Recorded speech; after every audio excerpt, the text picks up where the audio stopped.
Hello and welcome to SPMIS Academy. Today we'll analyze important newspaper articles of 27th February 2024.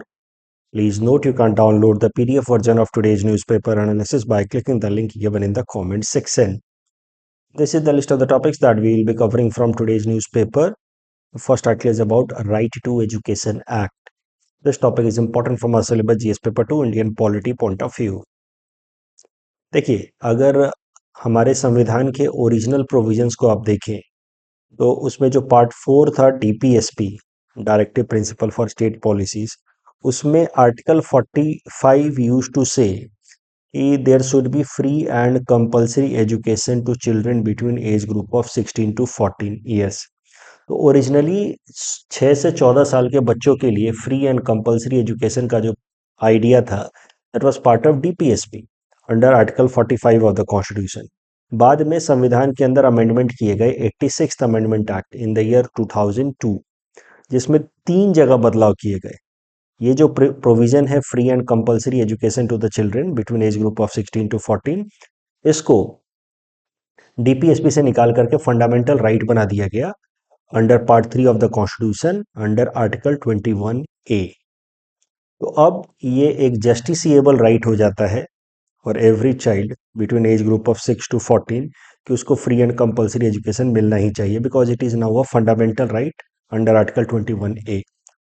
और जो part 4 DPSP था article 45, वहां पे अब इसके जगह पे free and compulsory education to children between 6 to 14 years, इसके जगह पे डाल दिया गया early childhood care for children below age of 6। तो 6 साल से कम उम्र के जो बच्चे हैं उनका न्यूट्रिशन का और एजुकेशन का, प्री प्राइमरी एजुकेशन का ध्यान रखेगी स्टेट, ऐसा प्रोविजन डाल दिया गया अंडर आर्टिकल 45। साथ ही साथ जो फंडामेंटल ड्यूटी वाला पार्ट है पार्ट 4A, उसमें भी एक नया आर्टिकल ऐड किया गया आर्टिकल 51A विच सेड कि now it will be duty of the parents और the guardian of children between age group 6 to 14 years to send their children to school. तो ये 3 बदलाव किए गए। आर्टिकल 45 वाले बातों को ला दिया गया आर्टिकल 21A पे, और इसके साथ ही 6 से 14 साल की उम्र के बच्चों के लिए फ्री एंड कंपल्सरी एजुकेशन को एक फंडामेंटल राइट बना दिया गया। 6 साल से कम उम्र के बच्चों के लिए अर्ली चाइल्डहुड केयर, इसको बना दिया गया डीपीएसपी अंडर आर्टिकल 45, और एक फंडामेंटल ड्यूटी ऐड कर दी गई। अभी इसके साथ ही अभी right to education became a fundamental right.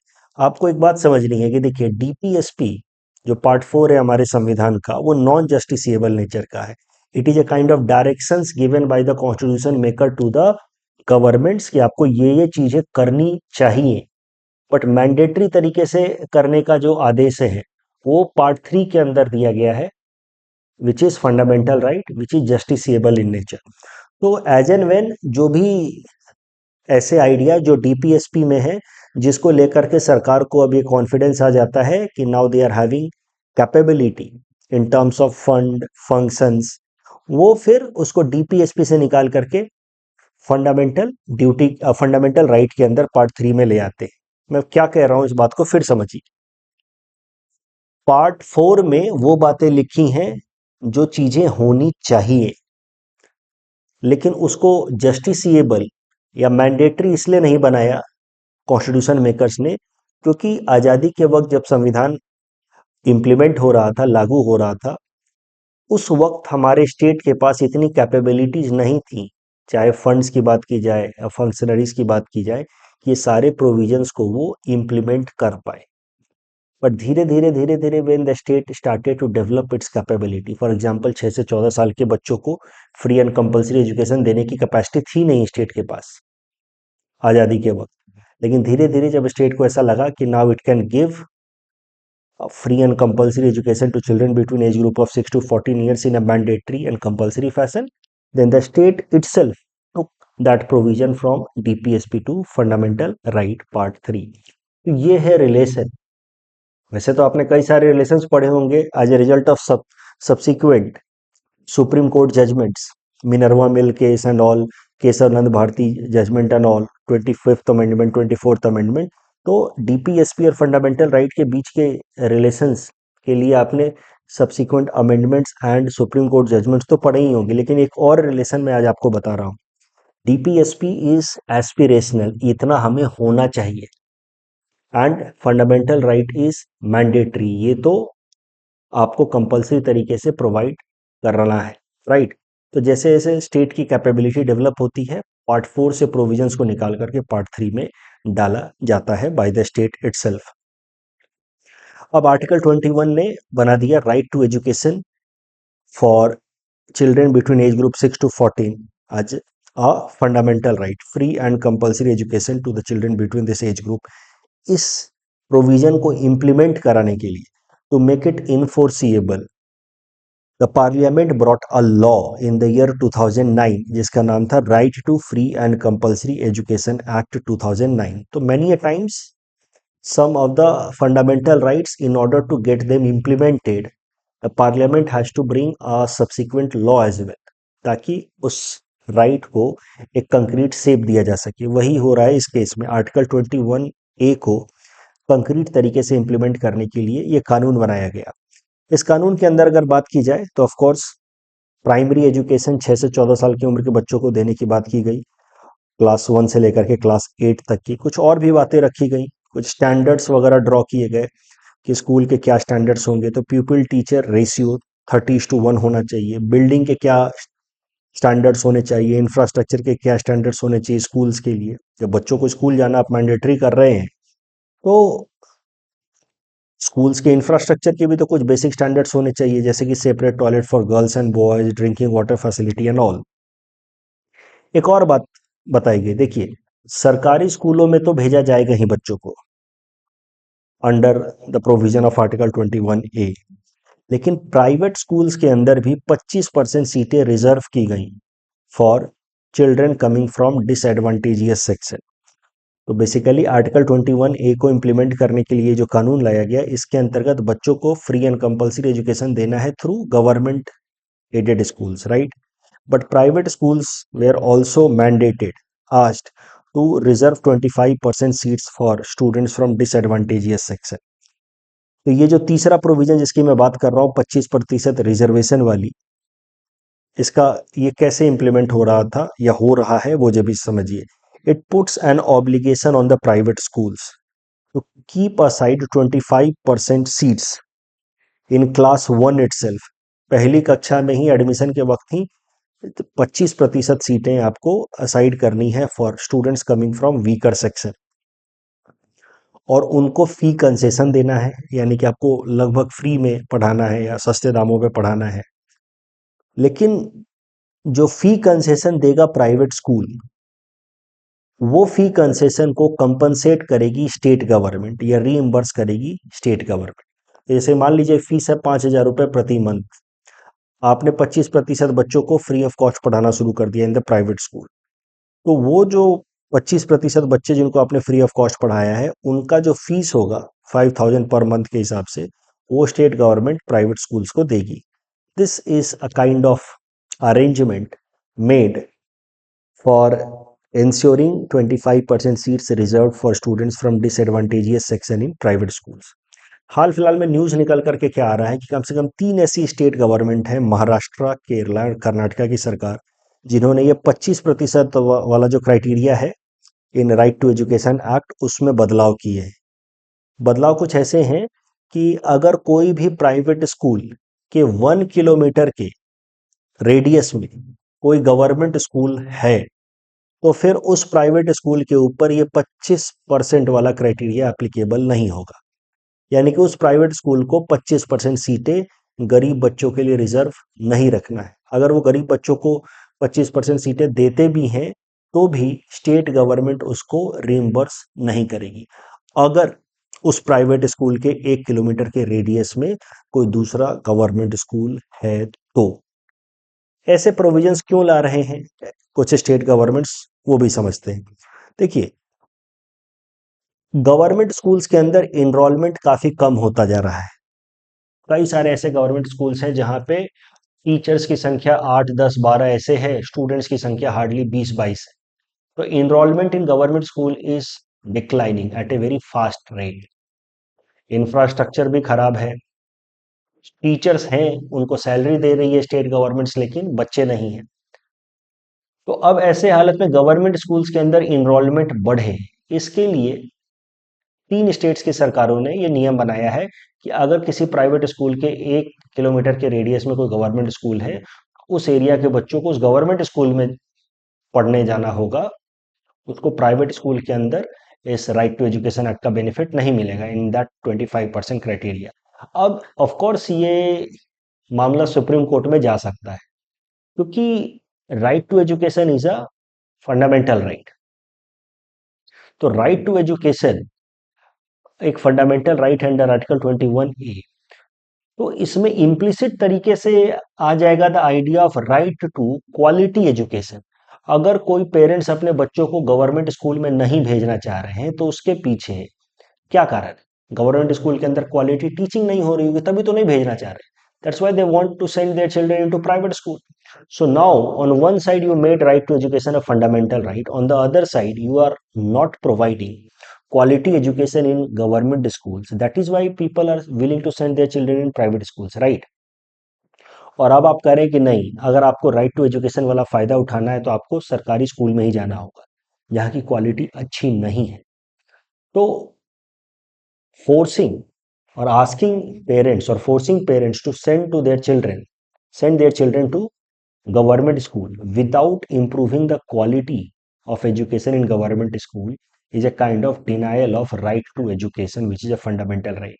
तो ये एक तरीके का क्रिटिसिज्म हो सकता है of the current decisions taken by these 3 state government. Collective Security Treaty Organization, CSTO. This is important from our syllabus GS paper to international relations point of view. देखिए, USSR bloc got disintegrated in 1991। तो उसके बाद से Russia has been trying in several ways to revive its lost glory, खासकर under its current president Vladimir Putin अलग अलग तरीके अपनी ग्लोरी को रिवाइव करने के वो अपना रहा है। तो उसके guided by the idea of its revival of its lost glory, Russia ने अलग अलग ग्रुप्स बनाए पोस्ट डिसइंटीग्रेशन ऑफ यूएसएसआर, जैसे कि CIS, फिर एक ग्रुप बनाया CSTO, collective security treaty organisation. CSTO में basically 6 former Soviet Union states हैं। It was created in 2002। It is based on the idea of collective defence. Collective defence का जो concept होता है, इसके अंतर्गत few countries come together on the idea one for all for one, यानी कि हम हमारे ऊपर अगर कोई भी देश अटैक करता है तो हम सब मिल करके उसके अगेंस्ट काउंटर अटैक करेंगे। तो that is the idea of collective defence. तो कलेक्टिव डिफेंस के ही आइडिया पे बना है North Atlantic Treaty Organisation, NATO, जो कोल्ड वॉर के टाइम से चलता आ रहा है against USSR bloc. USSR got disintegrated but NATO continued. तो नाटो को काउंटर करने के लिए आप कह सकते हैं नाटो जैसा ही एक कलेक्टिव डिफेंस ऑर्गेनाइजेशन बनाया रसिया ने, जिसका नाम है CSTO। It can be considered as counterpart of NATO, collective defense organization. NATO also believes on the idea of one for all for one. Similarly, CSTO, one for all for one. तो counterpart of NATO led by Russia. तो CSTO के 6 members हैं, Armenia, Belarus, Kazakhstan, Kyrgyzstan and Tajikistan. इसमें से सारे वो देश हैं जो रसिया के काफी प्रॉक्सिमिटी में है, रसिया के बिल्कुल बॉर्डर रीजन में हैं, except Armenia. Of course it is not directly sharing border with Russia. तो हाल फिलहाल में क्या हुआ है, Armenia has frozen its participation of CSTO, claiming कि Russia is incapable of protecting the interest of its CSTO members. So what is the point in being member of CSTO? And Russia has frozen its membership of CSTO.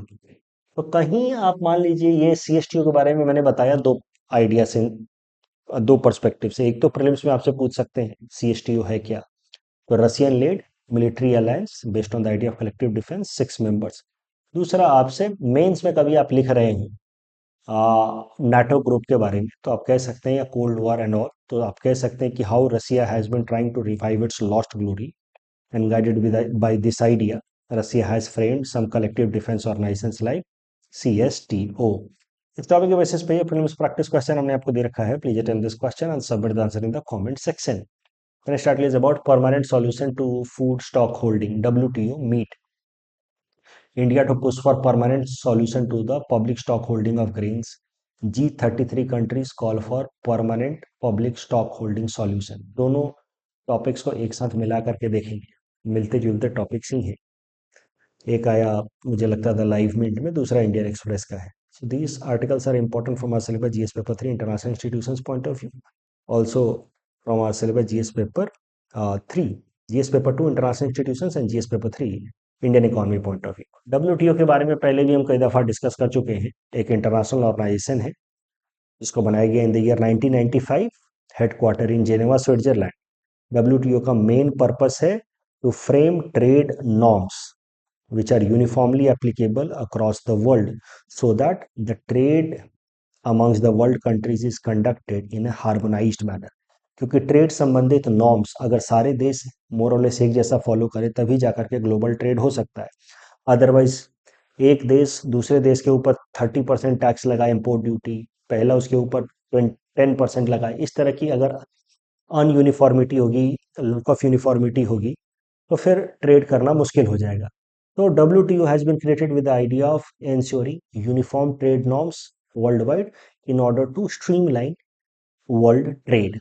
WTO के दो main bodies हैं, ministerial conference and appellate body. Ministerial conference हर 2 साल पे होती है in general, जिसमें WTO के मेंबर कंट्रीज आपस में मिलते हैं और फिर मिल करके वो वोटिंग करते हैं और वोटिंग के बेसिस पे फिर वो अलग अलग फैसले लेते हैं. तो ministerial conference is like parliament where rules are made, like parliament, legislative bodies where rules are made.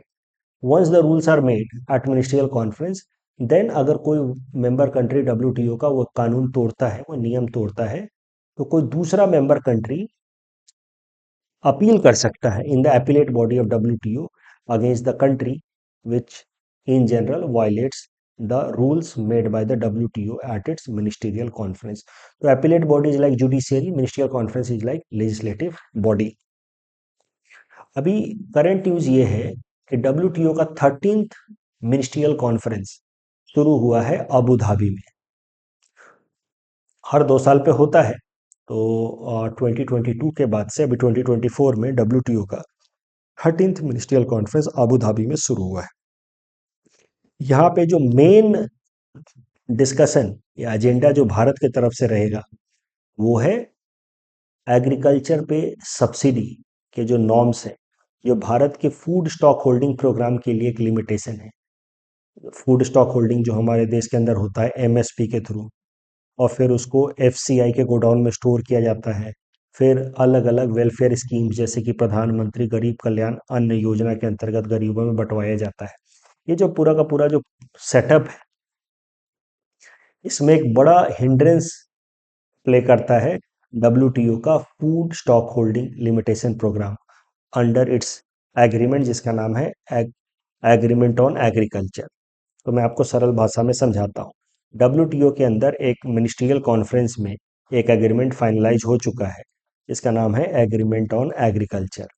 Agreement on agriculture agriculture के अंदर ट्रेड रिलेटेड नॉर्म्स को ले डाउन करता है. उसमें बेसिकली कई सारी चीज़ों पे बात हुई है. मार्केट एक्सेस कैसे मिलेगा एक कंट्री को दूसरे कंट्री का. इसके अलावा बात हुई है सब्सिडी की, क्योंकि subsidy acts as a trade barrier. बहुत ज़्यादा अगर कोई देश अपने प्रोडक्ट्स को सब्सिडाइज करता है तो फिर फॉरेन के प्रोडक्ट्स उस सब्सिडाइज प्रोडक्ट से compete नहीं कर पाएंगे और उस केस में ट्रेड नहीं हो पाएगा, इंटरनेशनल ट्रेड. तो subsidy is considered as a trade barrier. Subsidy and import export duty known as customs duty together, these two are the main trade barriers जिनको लेकर के WTO नियम बनाता है. एग्रीमेंट ऑन एग्रीकल्चर में एग्रीकल्चर रिलेटेड सब्सिडीज के लिए नियम बनाए गए और एग्रीकल्चर रिलेटेड सब्सिडीज को 3 पार्ट में डिवाइड किया गया है: green box subsidy, blue box subsidy and amber box subsidy. Green box subsidies में वो सारी सब्सिडीज हैं जो रिसर्च एंड डेवलपमेंट पर्पज से दिए जाते हैं, इन्वायरमेंट फ्रेंडली पर्पसेस से, इन्वायरमेंट कंजर्वेशन पर्पज से सब्सिडी दिए जाते हैं, वो सब ग्रीन बॉक्स सब्सिडी हैं. ब्लू बॉक्स सब्सिडी जो इनको कहा जाता है प्रोडक्शन लिमिटिंग सब्सिडी। तो अपने फार्मर्स को कुछ देश की सरकारें ऐसे सीधा मॉनेटरी बेनिफिट दे देती हैं, जैसे हमारे देश के अंदर पीएम किसान स्कीम है। That can be in general considered as directly direct जो मॉनेटरी बेनिफिट्स दिए जाते हैं फार्मर्स को on the basis of their एकड़ ऑफ लैंड या फिर animals, that can be considered as production limiting subsidy. Because आप सीधा सीधा मॉनेटरी बेनिफिट दे रहे हैं फार्मर को, तो उसकी मोटिवेशन आप थोड़ा सा तो लिमिट कर रहे हैं for production. So green box subsidy, subsidy given for agriculture में साइंस रिसर्च एंड डेवलपमेंट के लिए या environment friendly approach in agriculture. Production limiting subsidies are categorised under blue box subsidy. It is mainly given by few rich countries like Norway, Iceland and Slovenia. Bharat या भारत जैसे जितने भी developing countries हैं, हमारे यहाँ पे एग्रीकल्चर के अंदर ज़्यादातर सब्सिडी दी जाती है in the form of fertiliser subsidy, pesticide subsidy, MSP या फिर इरिगेशन सब्सिडी। ये सारी सब्सिडी जो है इनको कहा गया ट्रेड डिस्टॉर्टिंग, इनको रखा गया अंडर एम्बर बॉक्स। और इन पे लगाए गए हैं लिमिटेशन कि इससे ज़्यादा एक पर्टिकुलर अमाउंट से ज़्यादा आप सब्सिडी नहीं दे सकते। 10% ऑफ एग्रीगेट मेजरमेंट सपोर्ट, वो टेक्निकलिटीज में अभी नहीं जाते हैं, बट मुद्दा ये है कि एम्बर बॉक्स सब्सिडी जो ज़्यादातर डेवलपिंग कंट्रीज देते हैं उस पर लगाए गए हैं limitations as per WTO agreement on agriculture. अब ये जो एम्बर बॉक्स सब्सिडी पे लिमिटेशंस है, ये हमारे जैसे भारत या भारत जैसे बाकी डेवलपिंग कंट्रीज के लिए उनके फूड सिक्योरिटी प्रोग्राम्स, जो गरीबों के लिए वेलफेयर फूड सिक्योरिटी प्रोग्राम्स चलाए जाते हैं, जैसे हमारे यहाँ पे प्रधानमंत्री गरीब कल्याण अन्न योजना एंड ऑल, उस प्रोग्राम के लिए एक हिंड्रेंस का काम करता है। क्योंकि MSP for example comes under this, if MSP is limited as per the amber box subsidy norm of WTO, Bharat सरकार के ऊपर लिमिटेशन है कि इससे ज्यादा आप एमएसपी पे फूड क्रॉप्स को आप प्रोक्योर नहीं कर सकते। तो if MSP is limited, how will government of India ensure प्रधानमंत्री गरीब कल्याण अन्न योजना, जिसमें लगभग 80 करोड़ लोगों को 5 किलोग्राम फूड ग्रेन प्रोवाइड कराना है free of cost? That is not possible unless government procures at MSP from the Indian farmers. If it buys from the domestic market, तो एक तो कॉस्ट ज़्यादा लगेगा। अगर एफसीआई ना प्रोक्योर करे, डोमेस्टिक मार्केट से सीधा सीधा बोरो खरीदे प्रोक्योर करे, तो कॉस्ट ज़्यादा लगेगा। प्लस फॉरेन प्रोडक्ट्स जो है उनको प्रोक्योर करके बेच देना शुरू कर देंगे गरीबों को, तो फॉरेन के फार्मर्स को फ़ायदा होगा, उनके प्रोडक्ट्स हमारे देश के अंदर बिकेंगे, इंडियन फार्मर्स को नुकसान होगा। तो ये सब चैलेंजेस के कारण भारत सरकार और भारत जैसी जितनी डेवलपिंग कंट्रीज हैं वो एग्रीमेंट ऑन एग्रीकल्चर के इस सेग्रीगेशन को ब्रेक करना चाहती है। क्योंकि आप देखो, यूरोपियन यूनियन या यूएस जैसे देश, ऐसा नहीं कि वो एग्रीकल्चर में सब्सिडी देते नहीं है, they give a lot of subsidy, but slowly उन्होंने क्या किया है, साल 2000, साल 2005 और 2009, स्लोली उन्होंने क्या किया है कि अपने एम्बर बॉक्स सब्सिडी को घटा दिया है, ब्लू बॉक्स और ग्रीन बॉक्स सब्सिडी को बढ़ा दिया है। लेकिन जो डेवलपिंग कंट्रीज हैं उनके लिए ब्लू बॉक्स या ग्रीन बॉक्स सब्सिडी ज़्यादा देना संभव नहीं है। So most of the subsidy given by developing countries and their government to their farmers is in the form of amber box. और एम्बर बॉक्स में लिमिटेशंस के कारण फार्मर्स की इनकम सिक्योरिटी थ्रेटन हो सकती है, और इन जनरल जो पब्लिक वेलफेयर प्रोग्राम्स चलते हैं with respect to food grains वो सफ़र कर सकता है, जिससे न्यूट्रिशनल सिक्योरिटी हैम्पर हो सकती है। That is why Bharat in general is targeting to pressurize WTO to change this norm of agreement on agriculture। और भारत जैसी बाकी डेवलपिंग कंट्रीज की एक ग्रुप है G33, उसका भी यही एजेंडा है। तो G33 countries call for permanent public stock holding solution, एक आर्टिकल ये है, एक आर्टिकल ये है कि India push for permanent solution to public stock holding. G33 की बात की जाए तो it is also known as friends of special product in agriculture. It is coalition of developing countries which wants reforms in WTO negotiation in favor of developing countries। G33 नाम G33 है, लेकिन इसके अंदर टोटल 47 कंट्रीज हैं, and this group is dominated by India. इस topic के basis पे prelims practice question हमने आपको दे रखा है। Please attend this question and submit the answer in the comment section. Topic number 4 is about Hanuman. This topic is important for our syllabus GS paper 3 science and technology point of view.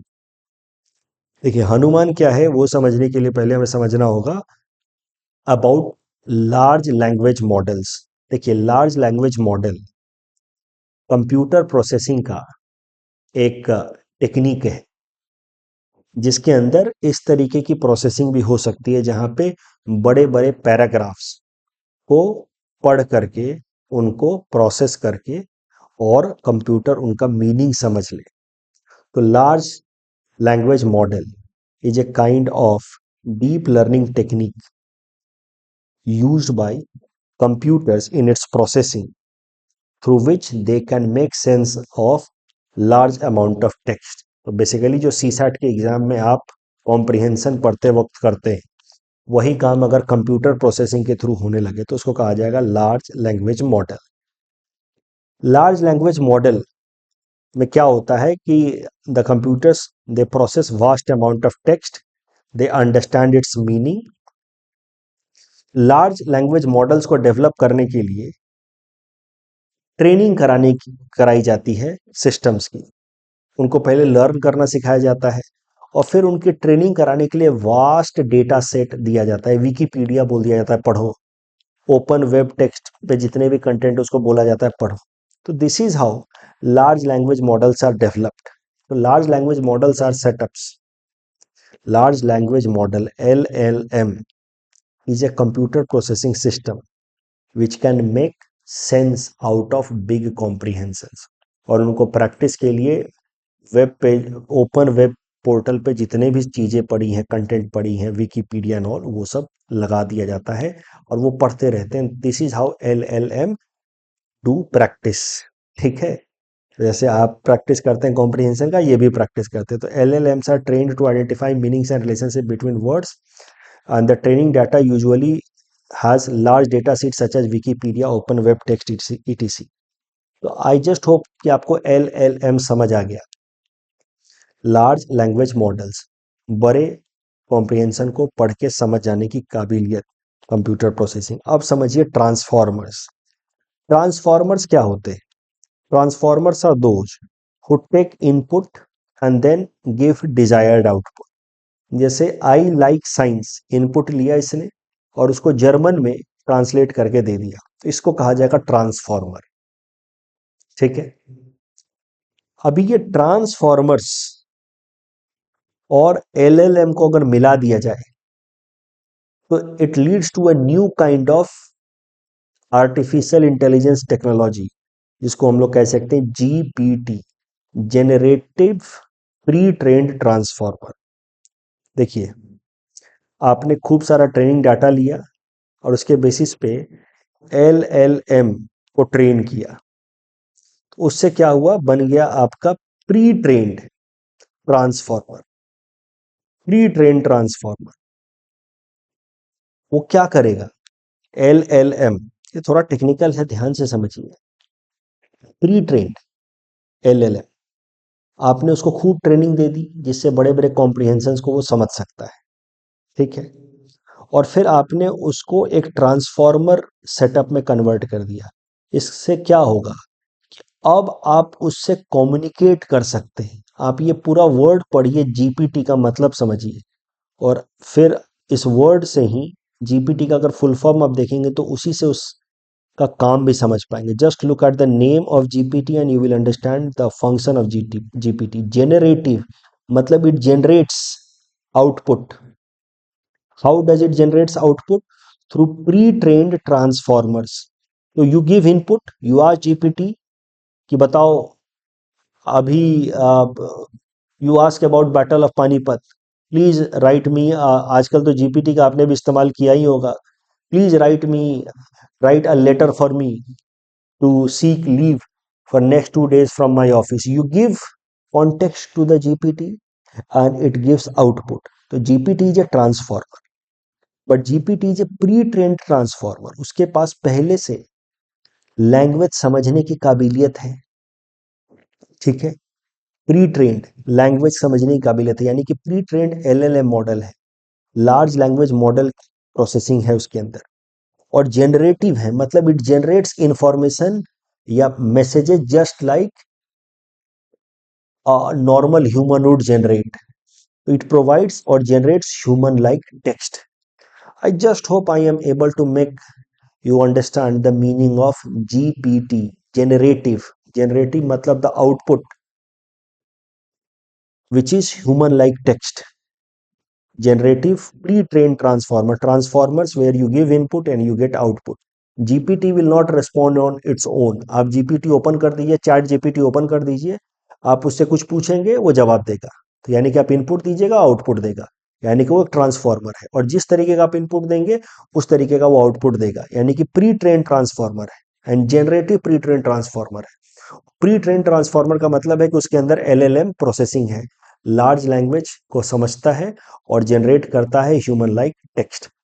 Chat GPT is an LLM pre-trained transformer developed by OpenAI and which interacts with us like a human speech only. उससे आप जैसा भी input देंगे वैसा वो जवाब देगा, जैसा लगेगा कि आप इंसानों से बात कर रहे हैं। अब समझते हैं हनुमान के बारे में।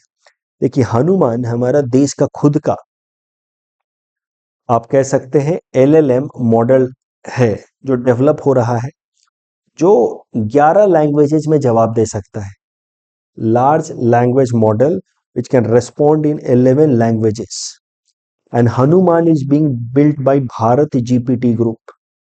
तो हनुमान आप कह सकते हैं कि भारत जीपीटी का जो आउटकम है, it can be Indian answer to ChatGPT. लगभग 1 महीने के अंदर ये पूरा डेवलप होगा। ये भारत जीपीटी ग्रुप को बनाया है रिलायंस जियो ने आईआईटी बॉम्बे के साथ मिल करके, भारत जीपीटी एआई ग्रुप। और भारत जीपीटी एआई ग्रुप ने अनाउंस किया है कि वो 1 महीने के अंदर हनुमान को लॉन्च करेगा, which is kind of GPT which is having large language model with transformations and generate ideas like human। तो जैसे ओपन एआई ने बनाया है चैट जीपीटी, हमारे यहाँ का Bharat GPT group, open AI जैसा ग्रुप है, वो बनाएगा हनुमान, जो एक तरीके से चैट जीपीटी का कॉम्पिटिटर होगा। Next topic is Sudarshan Setu. This topic is important from prelims exam point of view.